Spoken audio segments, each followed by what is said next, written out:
सभी छात्रों को नमस्कार। सहजानंद ग्लोबल स्कूल की ओर से आज के इस शैक्षणिक वीडियो में आप सभी का हार्दिक स्वागत है। सभी छात्रों, आज हम पद्य 22 जिनका नाम है वीरों का कैसा हो वसंत, जिनके बारे में पढ़ने वाले हैं। सबसे पहले हम इस पद्य वीरों का कैसा हो वसंत, उनकी जो लेखिका है उनके बारे में हम परिचय देंगे। तो उनकी कवयित्री का नाम है सुभद्रा कुमारी चौहान, जिनका जन्म सन 1904 ईस्वी सन, निधन सन 1948 में हुआ है। सुभद्रा कुमारी चौहान का जन्म प्रयाग में ठाकुर रामनाथ के घर हुआ था। काशीवेट गर्ल्स कॉलेज में उन्होंने शिक्षा प्राप्त की। उनका विवाह खंडवा निवासी लक्ष्मण सिंह चौहान के साथ संपन्न हुआ, यानी कि उन्होंने कॉलेज की शिक्षा प्राप्त करने के बाद उनका विवाह होता है लक्ष्मण जी चौहान के साथ। सुभद्रा कुमारी चौहान ने कांग्रेस के असहयोग आंदोलनों में भाग लेने के लिए अपना अध्ययन छोड़ दिया और पति को भी देश सेवा में भाग लेने के लिए प्रेरित किया। यानी सभी छात्रों, यह सुभद्रा कुमारी चौहान है, उन्होंने असहयोग आंदोलनों में भाग लेने के लिए क्या किया, अपना जो अध्ययन है, पढ़ाई वो छोड़ दी और उनके साथ उन्होंने अपने पति को भी इस देश सेवा में भाग लेने के लिए प्रेरणा दी। सन 1947 ईस्वी सन की 15 फरवरी को जबलपुर के समीप एक मोटर दुर्घटना में उनका देहांत हो गया। सुभद्रा कुमारी चौहान न केवल स्वतंत्र सेनानी रही है, वरन उन्होंने साहित्य में भी इतना सर्जन किया है। मुकुल व त्रिधारा उनके काव्य संग्रह है। बिखरे मोती, उन्मादिनी, सीधे साधे चित्र कहानी संग्रह है। बिखरे मोती नामक पुस्तक पर उन्हें सक्सेरिया पुरस्कार प्रदान किया गया था। सुभद्रा कुमारी चौहान की भाषा शैली सरल और सुबोध है। सभी छात्रों, यह जो पद्य है वीरों का कैसा हो वसंत, जिनमें वसंत ऋतु की बात की गई है, यानी कि प्रस्तुत कविता में वीरों की सुरवीरता को प्रोत्साहित करती हुई यह उत्तम काव्य रचना है। पूर्व, पश्चिम, उत्तर, दक्षिण चारों दिशाएं पुकार रही है। पर्वत, हल्दी घाटी, सिंहगढ़ भी तैनात हो गए हैं। तो वीरों का कैसा हो वसंत कहकर कवयित्री ने सुरवीरों का उत्साह बढ़ाया है। जैसे वसंत ऋतु अपने प्राकृतिक सौंदर्य के लिए प्रसिद्ध है, प्रकृति का हर रूप इस ऋतु में निखर उठता है, परंतु वीरों को प्रकृति के इस सौंदर्य में रुचि नहीं होती। उन्हें तो उन शत्रुओं से लड़ने और उन्हें परास्त करने में रुचि होती है। जो अनीति और अन्याय के सिवा कुछ नहीं जानते, उन्हें बाग बगीचे नहीं बल्कि वे स्थान पसंद होते हैं जहाँ शौर्य पराक्रम के फूल खिलते हैं। प्रस्तुत कविता में कवयित्री ने यही बताया है कि वीरों का वसंत कैसा होना चाहिए। सभी छात्रों, अब हम इस कविता के गान करेंगे, आपको ध्यान से सुनना है। वीरों का कैसा हो वसंत, वीरों का कैसा हो वसंत, आ रही हिमाचल से पुकार है, उदती गरजता बार बार, प्राची पश्चिम भूनभ अबार, सब पूछ रहे हैं दिग दिगत, वीरों का कैसा हो वसंत, वीरों का कैसा हो वसंत। फूली सरसों ने दिया रंग, मधु लेकर आ पहुँचा अनंग, बधु वसुधा पुलकित अंग अंग है, वीर वेश में किंतु कन, वीरों का कैसा हो वसंत, वीरों का कैसा हो वसंत। बर रही कोकिला इधर तान, मारू बाजी पर उधर गान, है रंग और रण का विधान, मिलने आए हैं आदि अंत, वीरों का कैसा हो वसंत, वीरों का कैसा हो वसंत। कह दे अतीत अब मौन त्याग, लंके तुझ में क्यों लगी आग, ए कुरुक्षेत्र अब जाग जाग, बदला अपने अनुभव अनंत, वीरों का कैसा हो वसंत, वीरों का कैसा हो वसंत। हल्दी घाटी की शिलागंठ ए दुर्ग सिंहगढ़ के प्रचंड राणा ताणा का कर गमन दो जगह आज स्मृतियाँ ज्वलन वीरों का कैसा हो वसंत वीरों का कैसा हो वसंत भूषण अथवा कवि छंद नहीं बिजली बर दे वह छंद नहीं है कलम बंदी स्वच्छंद नहीं फिर हमें बतावे कौन हंत वीरों का कैसा हो वसंत वीरों का कैसा हो वसंत। तो सभी छात्र हमने इस कविता का गान किया। अब इस कविता के साथ यानी कि उसके अर्थ के बारे में समझेंगे। पहला है वीरों का कैसा हो वसंत आ रही हिमाचल से पुकार है उदती गरजता बार बार प्राची पश्चिम भू नभ अपार सब पूछ रहे हैं दिग दिगंत वीरों का कैसा हो वसंत। तो सबसे पहले शब्दार्थ के बारे में देखेंगे। हिमाचल, हिमाचल का अर्थ होता है हिमालय पर्वत। उदती, उदती का मतलब होता है सागर। प्राची यानी कि पूर्व दिशा। भू यानी कि भूमि या तो कि पृथ्वी। नभ यानी कि आकाश। दिग दिगंत यानी कि दिशा और उसका छोर। अब हम इसके अर्थ के बारे में देखेंगे। तो कवि कहते हैं कि वीरों का वसंत कैसा होना चाहिए। तो हिमालय, पहला आ रही हिमाचल से करेंगे। हिमालय पुकार कर पूछ रहा है हे उदती गरजता बार बार, यानी कि सागर भी गरज गरज कर बार बार कह रहा है।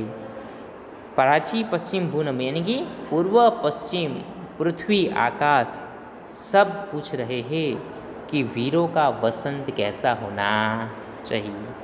फिर से एक बार, हिमालय पुकार कर पूछ रहा है, सागर भी गरज गरज कर बार बार कह रहा है, पूर्व पश्चिम पृथ्वी आकाश सब यही पूछ रहे हैं कि वीरों का वसंत कैसा होना चाहिए। आगे है, फूली सरसों ने दिया रंग मधु लेकर आ पहुँचा अनंग बधु वसुधा पुलकित अंग अंग है वीर वेश में किंतु कंद वीरों का कैसा हो वसंत। तो यहाँ मधु, मधु का अर्थ होता है शहद या तो शराब या तो मदिरा। वधु, वधु का अर्थ होता है विवाह के लिए तैयार कन्या। वसुधा, वसुधा का अर्थ होता है पृथ्वी। अब इनके अर्थ के बारे में हम समझेंगे। तो फूली सरसों ने दिया रंग यानी कि सरसों में फूल आ गए हैं और उनके वातावरण से यानी कि उनसे वातावरण को पीला रंग मिल गया है। फूली सरसों ने दिया रंग यानी कि उसका अर्थ है सरसों में फूल आ गए हैं, उनसे वातावरण को पीला रंग मिल गया। मधु लेकर आ पहुँचा अनंग यानी कि कामदेव अपनी मदिरा लेकर आ पहुँचा है। तीसरा है बधु वसुधा पुलकित अंग अंग यानी कि पृथ्वी भी नववधु जैसी सजकर प्रसन्न हो रही है। जैसे नववधु तैयार होकर सजकर प्रसन्न हो रही है, ऐसे पृथ्वी भी नववधु जैसी सजकर प्रसन्न हो रही है। हे वीर वेश में किंतु आकंद यानी कि परंतु नायक यानी कि जो वीर पुरुष है उनको इसमें दिलचस्पी नहीं है, यानी कि वह वीर वेश धारण कर यह बताना चाहता है कि वीरों का वसंत कैसा होना चाहिए। फिर से एक बार, सरसों में फूल आ गए हैं, उनसे वातावरण को पीला रंग मिल गया है। कामदेव अपनी मदिरा लेकर आ पहुँचा है। पृथ्वी भी नववधु जैसी सजकर प्रसन्न हो रही है, परंतु जो नायक है, जो वीर पुरुष है, को इसमें दिलचस्पी नहीं है।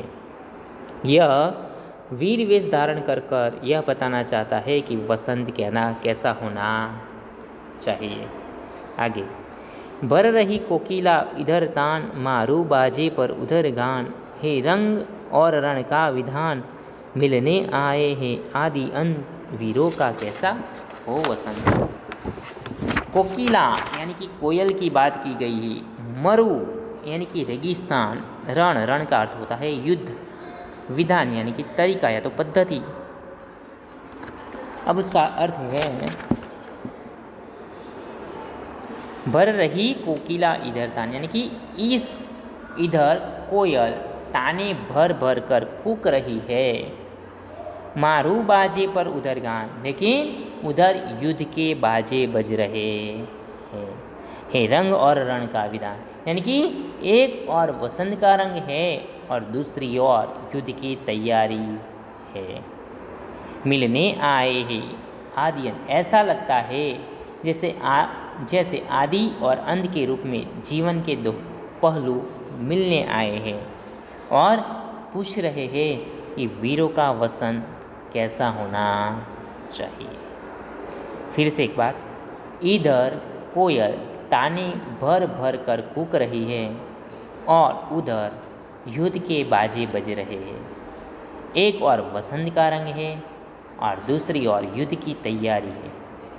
ऐसा लगता है जैसे आदि और अंत के रूप में जीवन के दो पहलू मिलने आए हैं और पूछ रहे हैं कि वीरों का वसंत कैसा होना चाहिए। आगे, कह दे अतीत अब मौन त्याग, लंके तुझ में क्यों लगी आग। एक कुरुक्षेत्र अब जाग जाग, बदला अपने अनुभव अनंत, वीरों का कैसा हो वसंत। अतीत यानी कि बीता हुआ समय। मौन का अर्थ होता है चुप्पी। कुरुक्षेत्र यानी कि दिल्ली के पास का वह मैदान जहाँ महाभारत का युद्ध हुआ था। उसका अर्थ है कह दे अतीत अब मौन त्याग, यानी कि हे अतीत अब तुम चुप मत रहो, वीरों के वसंत के असली रूप के बारे में बता दो। लंकी तुझ में क्यों लगी आग, हे लंकी तुम भी बता दो कि तुम में हनुमान ने आग क्यों लगाई थी। एक कुरुक्षेत्र अब जाग जाग, यानी कि हे कुरुक्षेत्र के मैदान तुम भी जागकर बता दो कि महाभारत का युद्ध क्यों हुआ था। बतला अपने अनुभव, यानी कि तुम भी जागकर बता दो, तुम सबको बता दो कि वीरों का वसंत कैसा होना चाहिए। फिर एक बार ध्यान से सुनना। हे अतीत अब तुम चुप मत रहो और वीरों के वसंत के असली रूप के बारे में बता दो। हे लंके तुम भी बता दो कि तुम में हनुमान ने आग क्यों लगाई थी। हे कुरुक्षेत्र तुम भी जाकर बता दो कि महाभारत का युद्ध क्यों हुआ था। तुम सबको बता दो कि वीरों का वसंत कैसा होना चाहिए। आगे, हल्दी घाटी के शिलाखंड, ए दुर्ग सिंह गढ़ के प्रचंड, राणा ताणा का कर गमन, दो जगह आज स्मृतियाँ ज्वलन, वीरों का कैसा हो वसंत। हल्दी घाटी यानी कि वह रणभूमि जहाँ राणा प्रताप और अकबर की सेनाएं लड़ी थी। राणा यानी कि मेवाड़ के राणा प्रताप। ताना यानी कि तानाजी मालसुरे। स्मृतियाँ यानी यादें। तो उसका अर्थ है हल्दी घाटी के शिलाखंड, यानी कि हल्दी घाटी के पत्थरों और ये दुर्ग सिंह के प्रचंड और सिंहगढ़ के मजबूत किले। राणा ताना का करगमन, यानी कि तुम महाराणा प्रताप और तानाजी के स्वाभिमान को याद कर दो जगह आज स्मृतियाँ ज्वलन, यानी कि उन्हें याद कर अपने समय की यादें फिर से ताज़ा कर दो और बता दो कि वीरों का वसंत कैसा होना चाहिए। हल्दी घाटी के पत्थरों और सिंहगढ़ के मजबूत किले। तुम महाराणा प्रताप और तानाजी के स्वाभिमान को याद कर अपने समय की यादें फिर से ताज़ा कर दो और बता दो कि वीरों का वसंत कैसा होना चाहिए। आगे, भूषण अथवा कवि छंद नहीं, बिजली भर दे वह छंद नहीं, हे कलमबद्दी स्वच्छंद नहीं, फिर हमें बतावे कौन हंत, वीरों का कैसा हो वसंत। छंद यानी कि ये काव्य रचना है जो आप पढ़ते हैं गुजराती में। स्वच्छंद यानी पूरी तरह स्वतंत्र।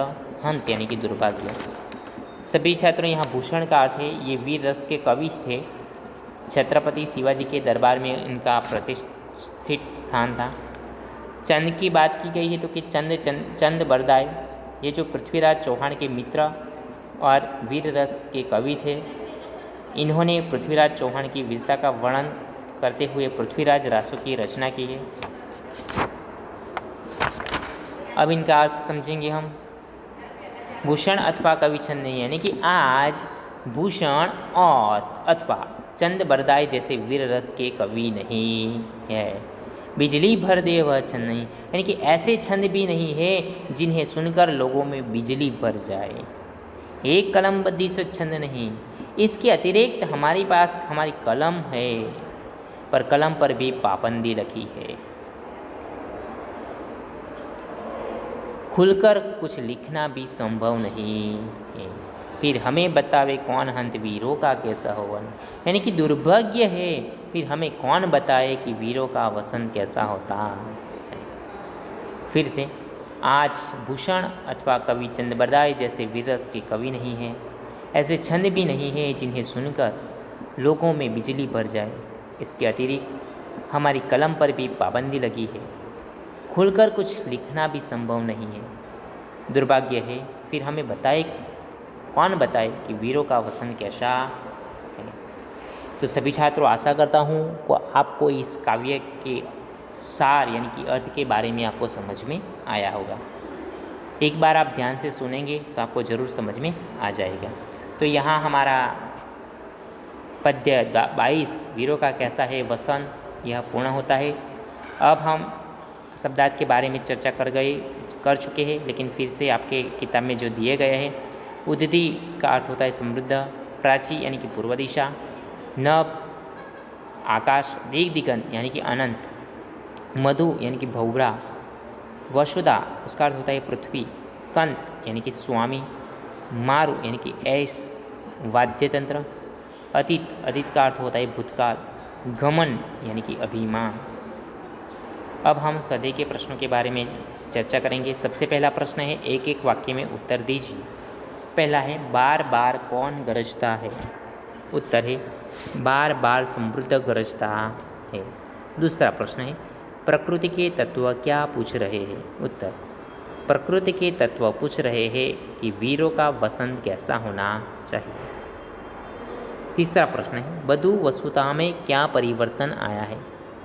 वसुधा रूपी वधु का अंग पुलकित हुआ है। कवयित्री कुरुक्षेत्र से क्या कहते हैं?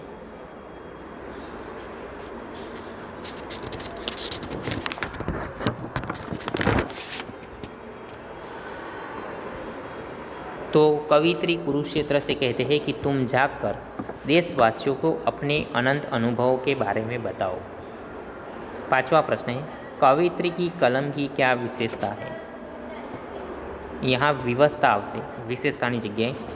उत्तर से, कवि की कलम की यह विवस्था है कि वीरों का वसंत कैसा हो यह कुछ खुलकर लिखने की उसे अनुमति नहीं है। दूसरा प्रश्न है, निम्नलिखित प्रश्नों के 2-3 वाक्यों में उत्तर लिखिए।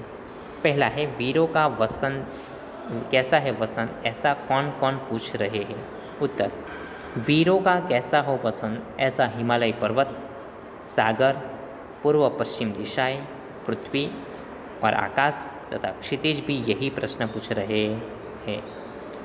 दूसरा प्रश्न, कह दे अतीत अब मौन त्याग ऐसा कवयित्री ने क्यों कहा है? उत्तर, देश के इतिहास में वीरता और पराक्रम दिखाने वाले अनेक शूरवीर हो गए हैं। इनसे हम अपनी स्वाधीनता और गौरव की रक्षा के लिए बलिदान देने का पाठ सीखते हैं। इसीलिए कवयित्री ने कह दे अतीत अब मौन त्याग ऐसा कहा है।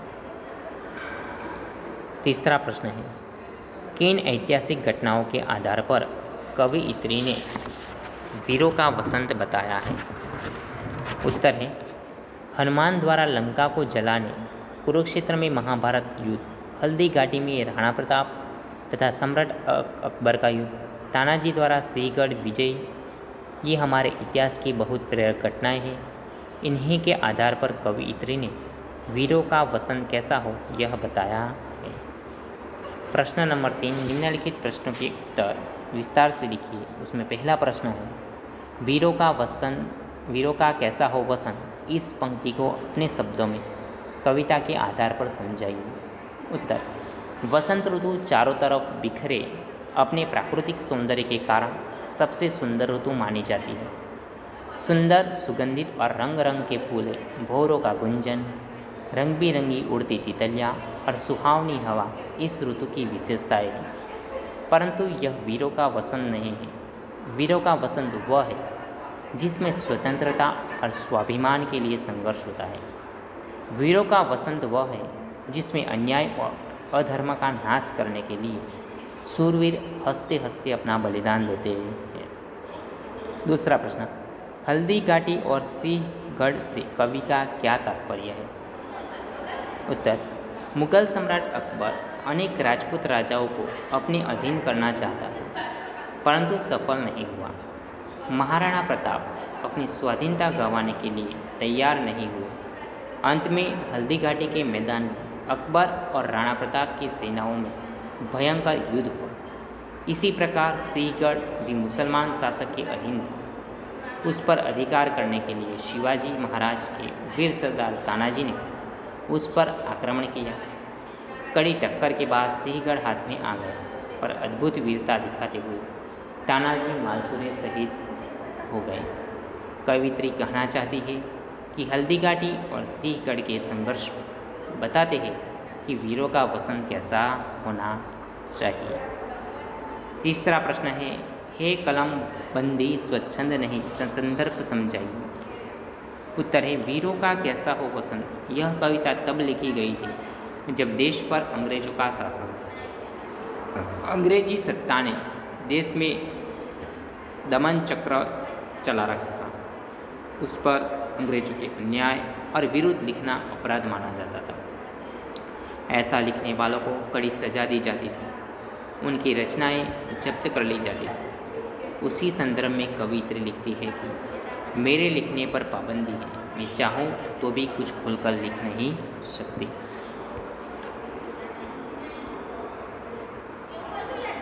तो सभी छात्रों, यहाँ स्वाध्याय के जो प्रश्न हैं वो प्रश्नों के बारे में हमने चर्चा यहाँ पूर्ण की है। अब इसके साथ पद्य 20 जिनका नाम है वीरों का कैसा हो वसंत, यहाँ हम पूर्ण करते हैं। यह वीडियो को आपको ध्यान से सुनना है और समझना है, और उनके साथ साथ इस काव्य को भी आपको तैयार करना है, उसके अर्थ को भी तैयार करना होगा। तो आज का यह वीडियो यहाँ हम पूर्ण करते हैं। सभी छात्रों को जय हिंद, जय भारत।